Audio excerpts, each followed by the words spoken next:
പനി വന്നാൽ നിങ്ങൾ എന്ത് ചെയ്യും? ഹോസ്പിറ്റലിൽ പോയി മരുന്ന് മേടിക്കും. ചിലപ്പോൾ വീട്ടിൽ തന്നെയുള്ള മരുന്നുകൾ എടുത്ത് കഴിക്കും. കാലൊടിഞ്ഞു എന്ത് ചെയ്യും?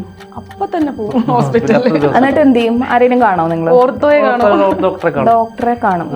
ഇപ്പോൾ ബോഡിക്ക് എന്തെങ്കിലും വിഷമം പറ്റിയാൽ നിങ്ങൾ ഡോക്ടറിനെ കാണും. അപ്പോൾ മനസ്സിനൊരു പ്രശ്നം പറ്റിയാൽ എന്ത് ചെയ്യും?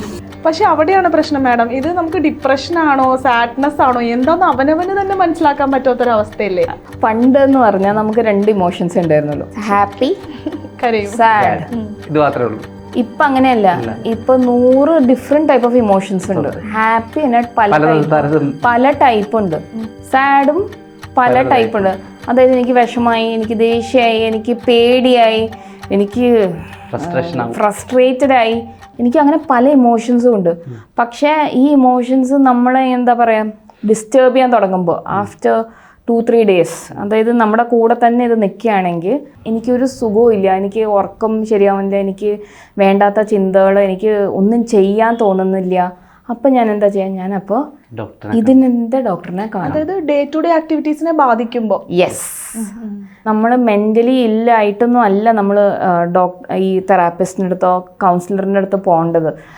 നമുക്ക് എന്തെങ്കിലും ലൈഫിൽ വരെ സിറ്റുവേഷൻ വന്നാലും നമുക്ക് പോകാം, നമുക്കൊരു സപ്പോർട്ടിന് വേണ്ടി. നമ്മളിപ്പോൾ ഒരു അസുഖം വരുന്നു, അസുഖം ഒരു മേജർ അസുഖം വന്നു, അത് കഴിഞ്ഞിട്ടൊരു ഒരു സമയമുണ്ട്. ആ അസുഖത്തിൽ നിന്ന് ആ അസുഖത്തിന്റെ സ്റ്റേജിൽ നിൽക്കുമ്പോൾ തന്നെ നമുക്ക് ആദ്യം ഒരു വിഷമം തോന്നും.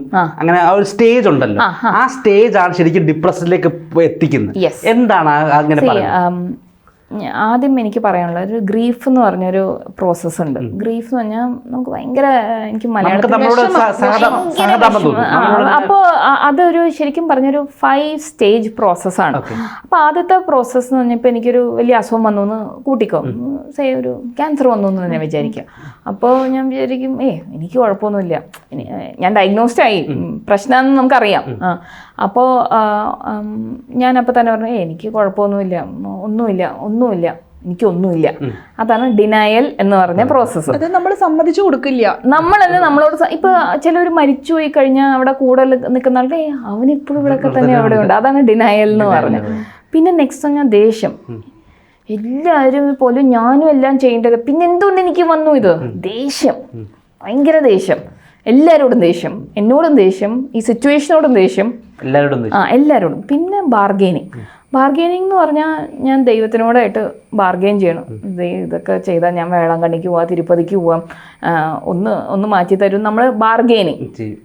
നെക്സ്റ്റ് എന്ന് പറഞ്ഞാൽ ഡിപ്രഷൻ, അതായത് സഹിക്കാൻ പറ്റുന്നില്ല, എനിക്ക് വിഷമം, കരച്ചിൽ വന്നിട്ട് വയ്യ, ഒന്നിനോടും താല്പര്യമില്ല, ഒരു മൂലയിലിരിപ്പ്. ലാസ്റ്റ് ആക്സെപ്റ്റൻസ് എന്ന് പറഞ്ഞാൽ ഐ അണ്ടർസ്റ്റാൻഡ്,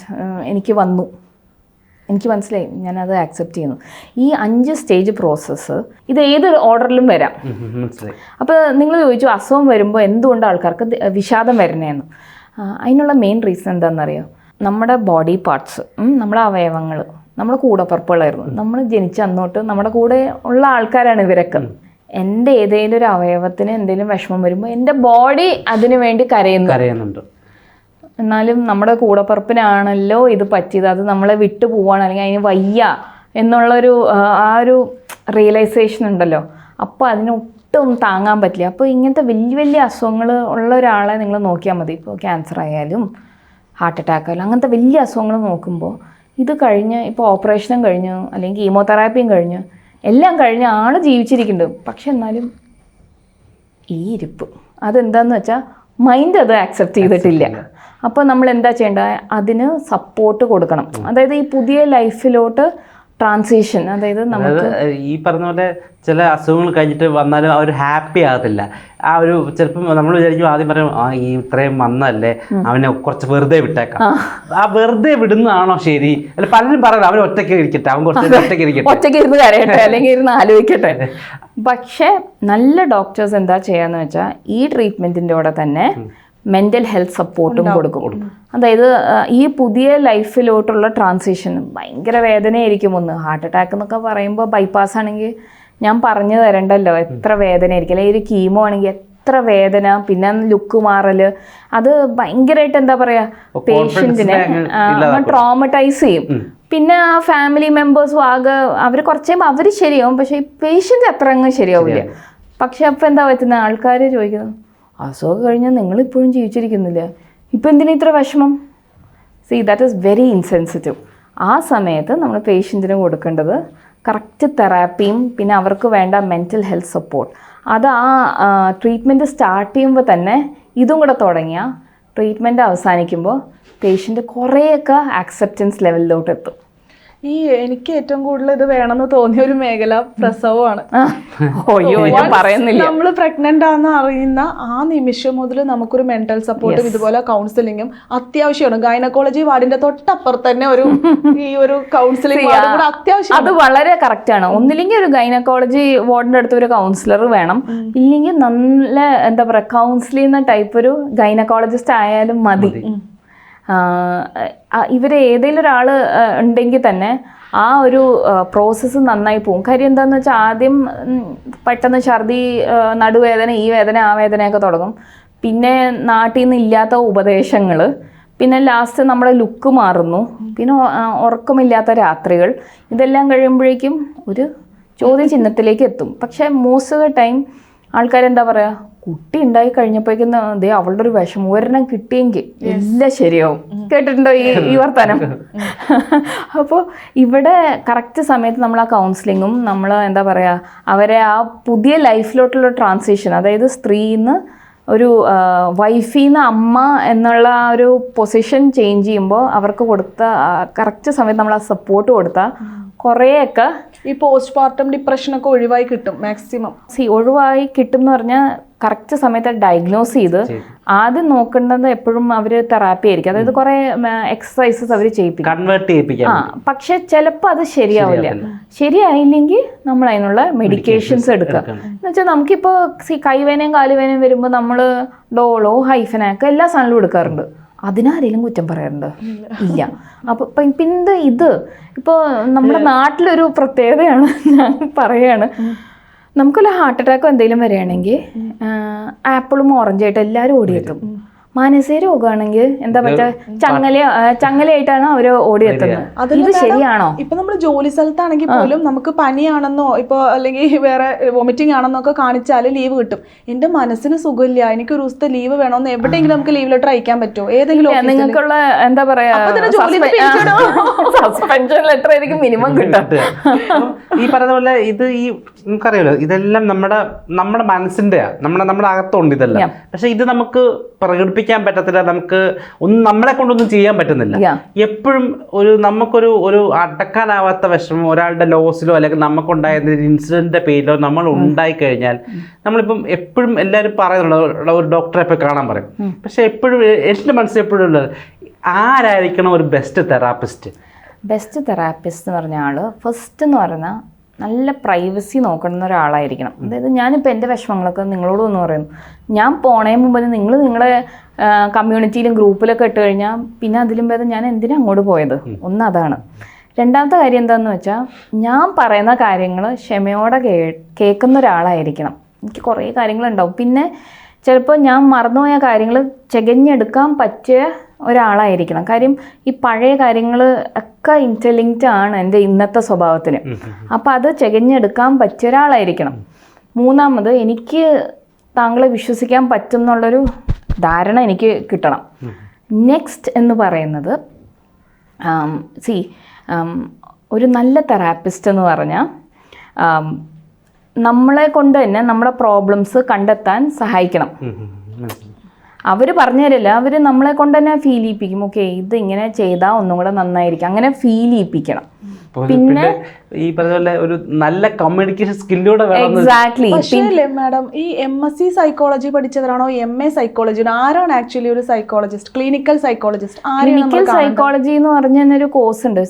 എൻ്റെ ഇതിൽ മോസ്റ്റ്ലി എനിക്ക് തോന്നുന്നത് കുറേയൊക്കെ നമ്മുടെ പേഴ്സണാലിറ്റി, ഓഫ് കോഴ്സ് കമ്മ്യൂണിക്കേഷനൊക്കെ ഭയങ്കര കമ്മ്യൂണിക്കേഷനില്ല, ക്വാളിഫിക്കേഷനൊക്കെ ഇമ്പോർട്ടൻ്റ് ആണ്. പക്ഷെ അതിലും കൂടുതൽ ഈ ആൾക്കാരെ, അതായത് ഈ വിഷമം വരുന്ന ആൾക്കാരെ കാണുമ്പോൾ തന്നെ അവർക്ക് ജെന്യുവനായിട്ടൊരു എംപതി വേണം.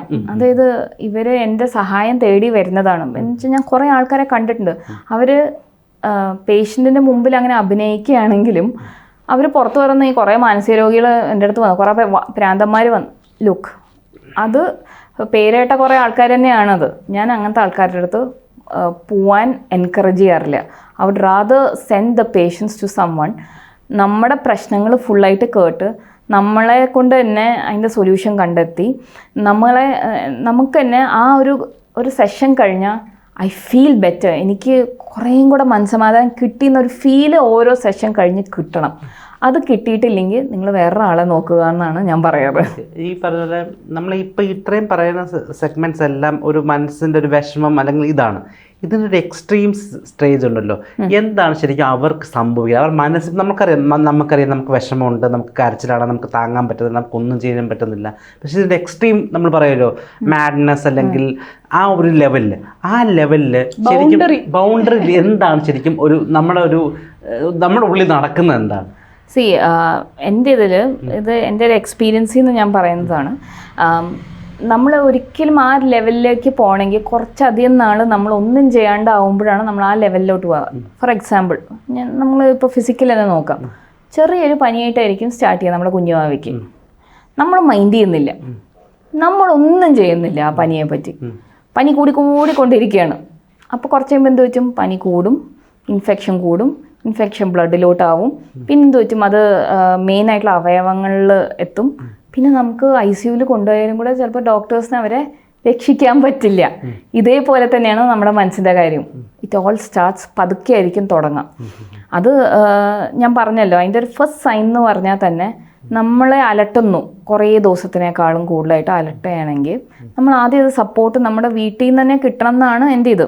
അതായത് വീട്ടുകാർക്ക് മനസ്സിലാവുക, ഇത് നമ്മൾ കൗൺസിൽ ചെയ്തിട്ടും ശരിയാവുന്നില്ല, നമ്മൾ പറഞ്ഞിട്ടും ആ പറഞ്ഞ വ്യക്തിക്ക് ശരിയാവുന്നില്ലെങ്കിൽ പതുക്കെ ഒരു കൗൺസിലറിൻ്റെ അടുത്ത് കൊണ്ടുപോവുക. ഒരിക്കലും കുറ്റപ്പെടുത്തിയല്ല കൊണ്ടുപോകേണ്ടത്.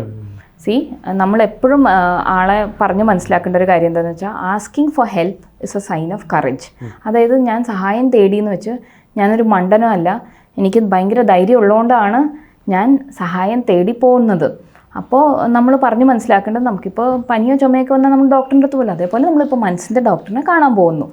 പക്ഷേ ഒരു കൗൺസിലിങ്ങിന്റെ ഇപ്പോഴത്തെ ചെലവ് എന്ന് പറഞ്ഞാൽ ഭയങ്കര, ഒരു സിറ്റിങ്ങിനൊക്കെ തന്നെ 3000 ഒക്കെ കൊടുക്കുന്ന സംഭവമുണ്ട്. അപ്പോൾ നമുക്ക് ഗവൺമെന്റിന്റെ തലങ്ങളിൽ നിന്ന് എന്തെങ്കിലും ഉണ്ടോ? ഇപ്പോൾ പെട്ടെന്ന് നമുക്ക് മനസ്സിന് സുഖമില്ലാണ്ടായി, കയ്യിൽ പൈസ ഇല്ല, എവിടെയെങ്കിലും ഒന്ന് കാണിക്കണ്ടേ?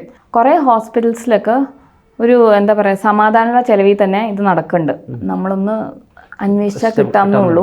പിന്നെ കുറേ NGOs ഉണ്ട് ഹെൽപ്പിംഗ് ഔട്ട് ഓരോ സിറ്റുവേഷന്. ഇപ്പോൾ അസുഖങ്ങൾക്ക് NGOs ഉണ്ട്, പിന്നെ ഡൊമസ്റ്റിക് അബ്യൂസിന് NGOs ഉണ്ട്. അപ്പോൾ നമ്മൾ അങ്ങനത്തെ NGOsനെ സഹായം തേടി അവർ കുറേയൊക്കെ നമുക്ക് സബ്സിഡൈസ് റേറ്റിൽ, അതായത് കുറഞ്ഞ ചിലവിൽ ചെയ്തു തരും. ഇപ്പം നമ്മളിപ്പം ഒരു കൗൺസിലറിൻ്റെ അടുത്ത് ഒരു രോഗി വരുമ്പോൾ, ഒരാൾ പേഷ്യൻ്റ് വരികയാണെങ്കിൽ ആ രോഗിയും അതോടൊപ്പം തന്നെ ആ ഫാമിലിയും കൂടെ ഒന്ന് കൗൺസിൽ ചെയ്യേണ്ടത് ആവശ്യമല്ലേ? ഡെഫിനറ്റ്ലി. ഇപ്പോൾ ഫോർ എക്സാമ്പിൾ ഞാനൊരു എക്സാമ്പിൾ പറയാം. ഒരു അസുഖം തന്നെയാണെന്ന് വയ്ക്കുക. 2 എക്സാമ്പിൾ ഞാൻ പറയാം. ഒന്ന്, ഒരു അസുഖമാണ്, അതായത് ഇയാൾക്ക് ഹാർട്ട് അറ്റാക്ക് വന്നു, അപ്പോൾ ബുദ്ധിമുട്ടാണ്. അപ്പോൾ ബേസിക്കലി എന്താ പറ്റുന്നത്, ആ family also will be affected. കാര്യം ഈ അസുഖത്തിൽ ഒരാൾ ഇരിക്കുമ്പോൾ മറ്റേ ആൾക്ക് ഭയങ്കര വിഷമമായിരിക്കും, എന്തൊരു അവസ്ഥ ഇത്. അപ്പോൾ അവർക്ക് ഇങ്ങനെ കരച്ചിലും ഇതൊക്കെ വരുന്നുണ്ടാവും. അപ്പോൾ എങ്ങനെയാണ് ഇത് നേരിടുക? അപ്പോൾ ഡെഫിനറ്റ്ലി ആ 2 പേരെയും കൗൺസിൽ ചെയ്യുമ്പോഴാണ് ആ കൗൺസിലിംഗ് ഫുള്ളായിട്ട് മാറുക. ഇപ്പോൾ ഒരാൾ മാത്രമായിട്ട് കൗൺസിലിങ്ങിന് പോയി, ഇപ്പോൾ ഞാനിപ്പോൾ നാളെ ഒരു ക്യാൻസർ ഓപ്പറേഷന് പോവുകയാണ്, അപ്പോൾ ഒരു അവയവം നഷ്ടപ്പെടാൻ പോവാന്ന്. അപ്പോൾ കൂടെയുള്ള എൻ്റെ ഫാമിലി മെമ്പേഴ്സിന് അത് ചിലപ്പോൾ ആക്സെപ്റ്റ് ചെയ്യാൻ പറ്റില്ല.